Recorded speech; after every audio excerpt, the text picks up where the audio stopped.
जय हिंद साथियों। तो यहाँ पर हम आपके लिए पेपर कोड BHDS 183 अनुवाद सिद्धांत और प्राविधि के कुछ इंपॉर्टेंट क्वेश्चंस लेकर आए हैं जो आपके दिसंबर एग्जाम के लिए इंपॉर्टेंट हैं। तो आप लोग इस वीडियो को पूरा एंड तक देखिएगा। अगर आपको वीडियो पसंद आती है तो वीडियो को लाइक करिएगा, चैनल को सब्सक्राइब करिएगा एंड वीडियो को अपने दोस्तों में शेयर करना मत भूलिएगा। अगर आपने अभी तक इस सब्जेक्ट में कुछ भी नहीं पढ़ा है तो आप लोग इस सब्जेक्ट के गेस्ट पेपर को परचेज कर सकते हैं, जिसमें हमने आपके VVI इंपॉर्टेंट क्वेश्चंस को कवर किया हुआ है जो आपके एग्जाम के लिए इंपॉर्टेंट है। अगर आपको परचेज करना है तो सिंपली गूगल पे जाएंगे और सर्च करेंगे shop.hindustanknowledge.com। इस वेबसाइट का लिंक आपको डिस्क्रिप्शन में दिया गया है, लिंक पर क्लिक करेंगे तो आप लोग इस वेबसाइट पे आ जाएंगे। मान लीजिए आप वेबसाइट से नहीं कर पा रहे हैं तो आप 9580023321 इस नंबर पे जो है व्हाट्सएप मैसेज करके परचेज कर सकते हैं। अब आपको सिंपली सर्च कोड पे आना है और यहाँ पर आपको अपना पेपर कोड टाइप करना है BHDS 183।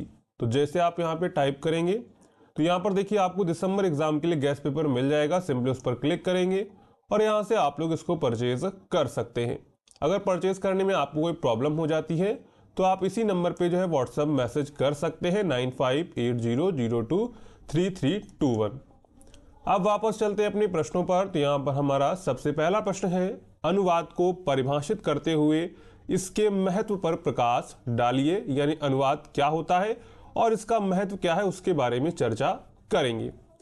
अनुवाद का अर्थ है किसी भाषा में लिखे गए या बोले गए शब्दों, वाक्यों या विचारों को दूसरी भाषा में बदलना ताकि दूसरे भाषा भाषियों के लिए उसका अर्थ और संदेश स्पष्ट हो सके। इसे सरल भाषा में कहें तो अनुवाद एक भाषा से दूसरी भाषा में अर्थ और भाव का परिवहन है। अनुवाद केवल शब्दों का रूपांतरण नहीं है बल्कि यह मूल संदेश, भाव और संस्कृति को भी बनाए रखता है। तो अनुवाद क्या करता है? अनुवाद केवल शब्दों का रूपांतरण नहीं है बल्कि यह मूल संदेश, भाव और संस्कृति को भी बनाए रखता है। अब अनुवाद के मुख्य दो प्रकार हैं। पहला है मौखिक अनुवाद। इसमें किसी व्यक्ति द्वारा बोले गए शब्दों को तुरंत दूसरी भाषा में अनुवाद किया जाता है, जैसे सम्मेलन, सेमिनार या बातचीत में। ठीक है। दूसरा है लिखित अनुवाद। इसमें किसी पुस्तक, लेख, दस्तावेज या वेबसाइट का अनुवाद करके दूसरी भाषा में प्रस्तुत किया जाता है। ठीक है। अब देखते हैं अनुवाद का महत्व क्या है। तो अनुवाद का महत्व आज के समय में अत्यधिक बढ़ गया है। इसके कई पहलू हैं। तो पहला पहलू है ज्ञान का प्रसार। अनुवाद की वजह से विभिन्न भाषाओं में उपलब्ध ज्ञान और जानकारी दुनिया भर में फैलती है। उदाहरण के लिए अगर कोई महत्वपूर्ण वैज्ञानिक शोध केवल अंग्रेजी में प्रकाशित होता है तो उसका अनुवाद करने से वह शोध अन्य भाषाओं के विद्यार्थियों और शोधकर्ताओं के लिए सुलभ हो जाता है। इससे शिक्षा और ज्ञान का स्तर बढ़ता है। मान लीजिए कोई नई खोज हुई, अगर वो इंग्लिश में, सिर्फ ओनली इंग्लिश में है तो सिर्फ उससे जो बच्चे इंग्लिश जानते हैं वही सिर्फ उसको समझ सकते हैं। अगर हम लोग उसका अनुवाद हिंदी, उर्दू, तमिल सभी में कर देंगे तो ये सभी विद्यार्थी भी उस ज्ञान को प्राप्त कर सकेंगे। इसके बाद है सांस्कृतिक आदान प्रदान। अनुवाद सांस्कृतिक आदान प्रदान का माध्यम भी है। किसी भाषा की साहित्यिक रचनाओं, कविताओं, उपन्यासों और लोक कथाओं का अनुवाद करने से अन्य भाषाओं के लोग उस संस्कृति, परंपरा और जीवन दृष्टिकोण को समझ सकते हैं। उदाहरण के लिए तुलसीदास की रामचरितमानस या प्रेमचंद की कहानियों का अनुवाद अन्य भाषाओं में करके लोगों तक पहुंचाना। ठीक है।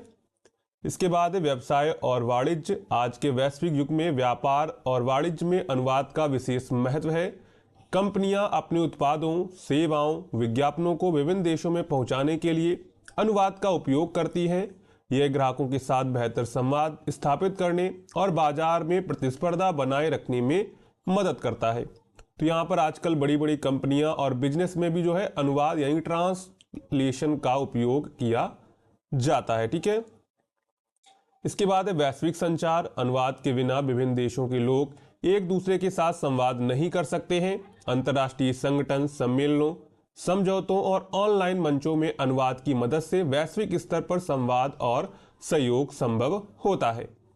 इसके बाद शिक्षा और अनुसंधान में सहायक। विद्यार्थियों और शोधकर्ताओं के लिए अनुवाद महत्वपूर्ण है। विदेशी भाषा में उपलब्ध अध्ययन सामग्री और शोध पत्रों का अनुवाद करके उन्हें स्थानीय भाषा में लाना शिक्षा और अनुसंधान को बढ़ावा देता है। इसके बाद है तकनीकी और डिजिटल दुनिया में अनुवाद। इंटरनेट और डिजिटल मीडिया के विस्तार ने अनुवाद की जरूरत और बढ़ा दी है। Website, mobile app, video, social media content का अनुवाद करने से यह सामग्री वैश्विक स्तर पर आसानी से उपलब्ध हो जाती है। इसके बाद है सामाजिक और प्रशासनिक कार्य। सरकारी दस्तावेज, अधिनियम, निर्देश और सूचना लोगों तक पहुंचाने के लिए अनुवाद जरूरी है। इससे आम जनता को उनके अधिकार और जिम्मेदारियों के बारे में सही जानकारी मिलती है। इसके बाद हम लोग यहाँ पे निष्कर्ष लिख देंगे। तो अनुवाद केवल भाषा परिवर्तन का साधन नहीं है, बल्कि ज्ञान, संस्कृति और विचारों के आदान प्रदान का पुल है। यह शिक्षा, व्यापार, साहित्य, संचार और समाज के हर क्षेत्र में महत्वपूर्ण भूमिका निभाता है। आज के वैश्विक और डिजिटल युग में अनुवाद की भूमिका पहले से कहीं अधिक महत्वपूर्ण हो गई है। इसलिए अनुवाद कौशल का विकास करना न केवल व्यक्तिगत ज्ञानवर्धन के लिए जरूरी है, बल्कि समाज और वैश्विक स्तर पर संवाद और समझदारी बढ़ाने के लिए भी आवश्यक है। जब किसी देश के राष्ट्रपति या फिर प्रधानमंत्री अलग अलग देशों में जाते हैं तो वो अपने साथ किसको लेकर जाते हैं? ट्रांसलेटर को लेकर जाते हैं, जिससे वो उस भाषा को क्या करता है? स्थानीय भाषा में ट्रांसलेट करता है, जिससे हमारे प्रधानमंत्री, राष्ट्रपति उस भाषा को समझ पाते हैं। ठीक है। इसके बाद आपका अगला प्रश्न है, प्रशासनिक कार्यों में अनुवाद की आवश्यकता और उपयोगिता का विवेचन कीजिए। अगर आपने अभी तक वीडियो को लाइक नहीं किया है तो वीडियो को लाइक कर दीजिएगा और चैनल को भी सब्सक्राइब आप लोग कर लीजिएगा। साथ में हमारा टेलीग्राम ग्रुप है, उसका लिंक आपको डिस्क्रिप्शन में मिल जाएगा, उसको आप लोग जरूर ज्वाइन कर लीजिएगा। वहां पर आपको जो है क्लास की अपडेट वगैरह मिलती रहती है और आपकी एग्जाम की अपडेट, एडमिट कार्ड कब आएगा, ये सारी चीजें आपको वहां पर अपडेट मिलती रहती हैं। तो प्रशासनिक कार्यों में अनुवाद की आवश्यकता क्यों है और उसकी उपयोगिता का विवेचन यहाँ पर आपको करना है। प्रशासनिक कार्यों में अनुवाद का महत्व आज के वैश्वीकरण और बहुभाषी समाज में अत्यंत बढ़ गया है। प्रशासनिक क्षेत्र में विभिन्न प्रकार के दस्तावेज, रिपोर्ट, निर्देश, नीति निर्देश, आदेश, अधिनियम, नियम और सरकारी नोटिफिकेशन तैयार किए जाते हैं। इन सभी को सही और स्पष्ट रूप में विभिन्न भाषाओं में उपलब्ध कराना आवश्यक होता है, ताकि आम जनता, अधिकारी और अन्य संबंधित लोग उन्हें समझ सकें। इस प्रक्रिया में अनुवाद एक बहुत ही महत्वपूर्ण भूमिका निभाता है। ठीक है। तो सबसे पहले देखेंगे प्रशासनिक कार्यों में अनुवाद की आवश्यकता। तो सबसे पहला पॉइंट है भाषाई विविधता को ध्यान में रखना। भारत जैसे बहुभाषी देश में अलग अलग राज्यों में अलग अलग भाषाएं बोली जाती हैं। उदाहरण के लिए केंद्र सरकार के किसी नीति निर्देश को केवल हिंदी या अंग्रेजी में जारी करना पर्याप्त नहीं होता है। इसे स्थानीय भाषाओं जैसे तमिल, बंगाली, तेलुगु, मराठी आदि में अनुवादित करना आवश्यक है, ताकि सभी नागरिक उसका सही अर्थ समझ सकें। इसके बाद है सरकारी आदेशों और नियमों का प्रसार। प्रशासनिक आदेश, सरकारी नोटिफिकेशन और नियम जनता तक पहुंचाने के लिए स्पष्ट और सही भाषा में अनुवाद होना जरूरी है। गलत अनुवाद से गलतफहमी पैदा हो सकती है और प्रशासनिक प्रक्रिया में बाधा आ सकती है। इसके बाद है अंतर्राष्ट्रीय संपर्क और समझ। सरकारी और प्रशासनिक क्षेत्र में अंतर्राष्ट्रीय संपर्क भी बढ़ते जा रहे हैं। विदेशी निवेश, अंतर्राष्ट्रीय समझौते, विदेश नीति और औद्योगिक सहयोग में अनुवाद अत्यंत महत्वपूर्ण है। इसमें अंग्रेजी और अन्य अंतर्राष्ट्रीय भाषाओं में सटीक अनुवाद आवश्यक होता है, ताकि दोनों पक्षों में संचार स्पष्ट हो। इसके बाद है कानूनी और संवैधानिक दस्तावेजों में स्पष्टता। कानूनी दस्तावेज, अधिनियम और सरकारी निर्देश ऐसे होते हैं जिनका अर्थ यदि गलत समझा गया तो गंभीर परिणाम हो सकते हैं। इसलिए इन्हें सटीक भाषा में अनुवाद करना बहुत जरूरी होता है। अब देखेंगे प्रशासनिक कार्यों में अनुवाद की उपयोगिता क्या है। तो सबसे पहले उपयोगिता है सार्वभौमिक पहुंच सुनिश्चित करना। अनुवाद के माध्यम से सरकारी दस्तावेज, आदेश और नियम सभी नागरिकों तक पहुंच सकते हैं। इससे प्रशासनिक निर्णय और नीतियों की पारदर्शिता बढ़ती है। इसके बाद है संवाद और समन्वय में सुधार होता है। अधिकारियों और कर्मचारियों के बीच अनुवाद से सही और स्पष्ट संवाद संभव होता है। उदाहरण के लिए किसी राज्य के विभाग से दूसरे राज्य के विभाग को रिपोर्ट भेजने पर अनुवाद से दोनों पक्षों में समान समझ बनी रहती है। इसके बाद है जनता में विश्वास बढ़ाना। जब प्रशासनिक दस्तावेज और आदेश लोगों की अपनी भाषा में उपलब्ध होते हैं तो जनता में सरकारी निर्णयों के प्रति विश्वास बढ़ता है। इससे नागरिक प्रशासन के साथ सहयोग करने के लिए अधिक प्रेरित होते हैं। इसके बाद प्रशासनिक दक्षता में वृद्धि। अनुवाद के माध्यम से सूचना की स्पष्टता और सटीकता बढ़ती है, जिससे प्रशासनिक कार्य तेजी से और सही तरीके से संपन्न होते हैं। गलतफहमी या अस्पष्ट जानकारी के कारण होने वाली त्रुटियां कम होती हैं। इसके बाद है शिक्षा और प्रशिक्षण में सहायता। सरकारी कर्मचारियों, अधिकारियों और नौ सैनिकों के प्रशिक्षण में अनुवाद का उपयोग महत्वपूर्ण है। प्रशिक्षण सामग्री को उनकी मातृभाषा में उपलब्ध कराने से सीखने की प्रक्रिया आसान होती है और प्रशिक्षण का प्रभाव बढ़ता है। इसके बाद हम लोग यहाँ पे निष्कर्ष लिख देंगे। प्रशासनिक कार्यों में अनुवाद केवल एक भाषाई प्रक्रिया नहीं है, बल्कि ये प्रशासनिक दक्षता, पारदर्शिता और नागरिक सहभागिता बढ़ाने का एक महत्वपूर्ण साधन है।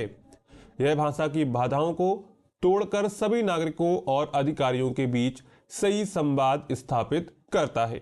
इसके बिना प्रशासनिक निर्णयों और नीतियों का लाभ सही तरीके से जनता तक नहीं पहुंच सकता है। इसलिए प्रशासनिक कार्यों में अनुवाद की आवश्यकता और उपयोगिता अनिवार्य और अपरिहार्य है। तो यहां पर हमने देखा कि प्रशासनिक कार्यों में अनुवाद की आवश्यकता क्यों होती है और उसकी उपयोगिता क्या है। इसके बाद आपका अगला प्रश्न है, भारतीय साहित्य की एकता में अनुवाद की क्या भूमिका है, उसके बारे में आपको बताना है। भारत एक सांस्कृतिक और भाषाई दृष्टि से बहुत ही विविध देश है। यहाँ सैकड़ों भाषाएं और बोलियां बोली जाती हैं। इसी विविधता के कारण भारतीय साहित्य भी बहुत रंगीन और विविधतापूर्ण है। हर क्षेत्र और भाषा में अपनी सांस्कृतिक धरोहर और साहित्यिक रचनाएं मौजूद हैं। इस परिस्थिति में अनुवाद ने भारतीय साहित्य को जोड़ने और एकता प्रदान करने में एक महत्वपूर्ण भूमिका निभाई है। तो सबसे पहले यहाँ पर देखते हैं भूमिका क्या है। भाषाई दूरी को पाटने में सहायक, यानी अनुवाद ने क्या किया है, अनुवाद ने जो है भाषाई दूरी है उसको पाट दिया, यानी उसको खत्म कर दिया है। भारत में अलग अलग भाषाओं के लोग अपनी मातृभाषा में साहित्य पढ़ते और लिखते हैं। उदाहरण के लिए कोई व्यक्ति हिंदी पढ़ता है तो उसे तमिल, मराठी, बंगाली या संस्कृत के साहित्य की जानकारी सीधे नहीं मिल सकती है। यहाँ अनुवाद का महत्व सामने आता है। अनुवाद के माध्यम से किसी भाषा की कविता, कहानी, नाटक या उपन्यास को दूसरी भाषा में प्रस्तुत किया जा सकता है। इस तरह एक व्यक्ति अपनी भाषा के बाहर के साहित्य भी पढ़ सकता है या फिर उससे परिचित हो सकता है। इसके बाद है साहित्यिक आदान प्रदान को बढ़ावा देना। अनुवाद के माध्यम से विभिन्न भाषाओं के लेखक और उनकी रचनाएं एक दूसरे तक पहुंचती हैं। इससे भारतीय साहित्य में सांस्कृतिक और साहित्यिक आदान प्रदान संभव होता है।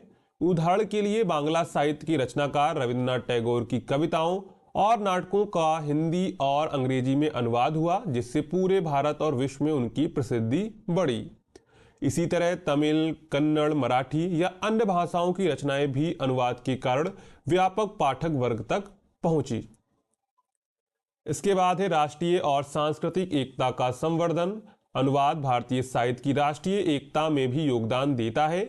जब किसी क्षेत्र की रचना को दूसरी भाषा में पढ़ा जाता है तो लोग अपनी संस्कृति और परंपरा के अलावा अन्य क्षेत्रों की सांस्कृतिक धरोहर से भी परिचित होते हैं।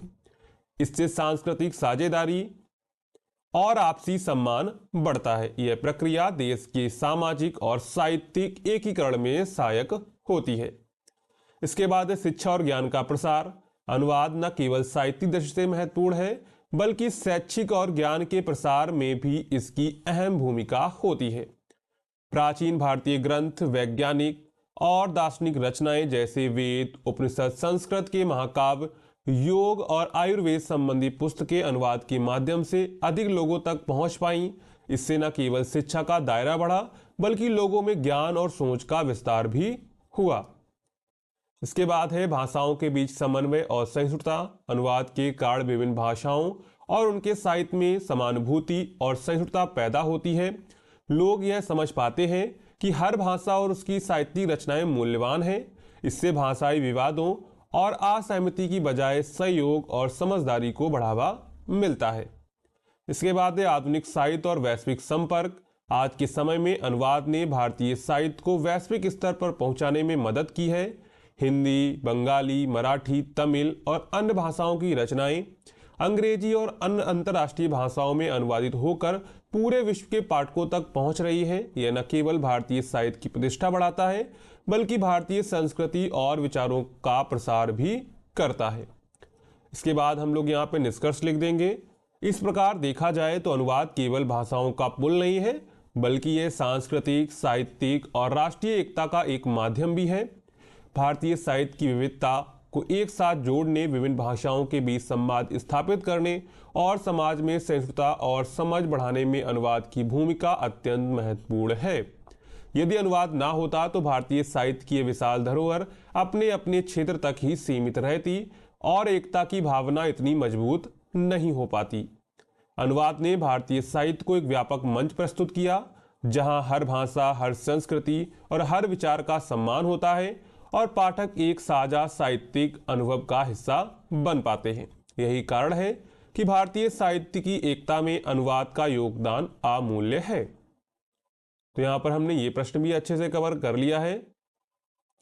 इसके बाद आपका अगला प्रश्न है, प्रशासनिक पत्राचार का अनुवाद करते समय किन किन बातों का ध्यान रखना चाहिए। तो प्रशासनिक पत्राचार में अनुवाद एक बहुत ही संवेदनशील और महत्वपूर्ण कार्य होता है। इसका मुख्य उद्देश्य यह सुनिश्चित करना होता है कि मूल संदेश स्पष्ट, संक्षिप्त और सही रूप में दूसरे भाषा में पहुंच जाए। यदि अनुवाद सही ना हुआ तो भ्रम, गलतफहमी और प्रशासनिक प्रक्रियाओं में बाधा उत्पन्न हो सकती है। इसलिए प्रशासनिक पत्राचार का अनुवाद करते समय कुछ विशेष बातों का ध्यान रखना अत्यंत आवश्यक होता है। सबसे पहला पॉइंट है जो आपको ध्यान रखना है, भाषा की स्पष्टता और सरलता। प्रशासनिक पत्राचार में भाषा सरल और स्पष्ट होनी चाहिए। अनुवाद करते समय जटिल शब्दों और अभिव्यक्तियों से बचना चाहिए। अनुवादित दस्तावेज को ऐसा होना चाहिए कि कोई भी अधिकारी या कर्मचारी आसानी से समझ सके। उदाहरण के लिए संबंधित अधिकारियों को सूचित किया जाता है कि ... जैसे पंक्तियों का अनुवाद करते समय मूल अर्थ बिल्कुल स्पष्ट होना चाहिए। इसके बाद है मूल संदेश की सटीकता। अनुवाद करते समय हमेशा मूल संदेश की सटीकता बनाए रखना आवश्यक है। किसी भी सूचना, निर्देश या नियम में बदलाव नहीं होना चाहिए। यदि मूल पत्र में कोई तारीख, नाम, स्थान या संख्या है तो अनुवाद में भी वही विवरण सही रूप से होना चाहिए। यह प्रशासनिक पत्राचार में विश्वास बनाए रखने के लिए जरूरी होता है। इसके बाद है आधिकारिक और औपचारिक भाषा का प्रयोग। प्रशासनिक पत्राचार हमेशा औपचारिक और आधिकारिक भाषा में होना चाहिए।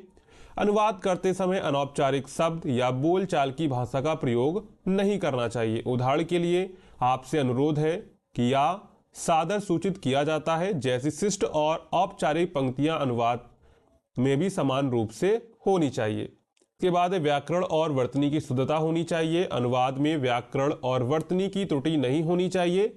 एक छोटा सा व्याकरणिक या वर्तनी का दोष भी पत्र के अर्थ को बदल सकता है या उसका प्रभाव कम कर सकता है। इसलिए अनुवाद के बाद उसे ध्यानपूर्वक प्रूफ रीडिंग करना आवश्यक होता है। इसके बाद सांस्कृतिक और संदर्भ का ध्यान रखना चाहिए। कभी कभी कुछ शब्द या वाक्य किसी भाषा या क्षेत्र के सांस्कृतिक संदर्भ में ही सही अर्थ देते हैं। प्रशासनिक पत्राचार का अनुवाद करते समय ऐसे शब्दों और अभिव्यक्तियों का चयन करना चाहिए जो लक्ष्य भाषा के पाठकों के लिए भी सटीक और उपयुक्त हो। इसके बाद तकनीकी शब्दों और संक्षिप्तियों का सही अनुवाद करना चाहिए। प्रशासनिक पत्राचार में अक्सर तकनीकी शब्द, सरकारी विभागों के नाम या संक्षिप्तियां होती हैं। अनुवाद करते समय इनका सही रूप में अनुवाद करना या मूल रूप बनाए रखना आवश्यक होता है।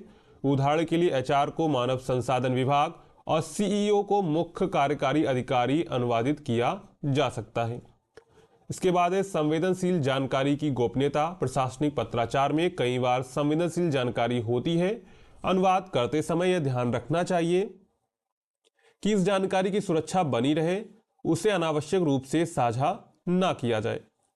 इसके बाद पत्र की संरचना और प्रारूप का पालन करना चाहिए। अनुवाद करते समय मूल पत्र की संरचना जैसे विषय, अभिवादन, मुख्य संदेश, निष्कर्ष और समापन को बनाए रखना चाहिए।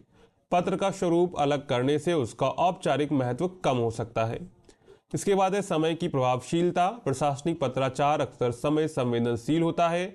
अनुवाद करते समय तेजी से काम करना आवश्यक है, लेकिन इसके साथ ही सटीकता और स्पष्टता भी बनाए रखना जरूरी होता है।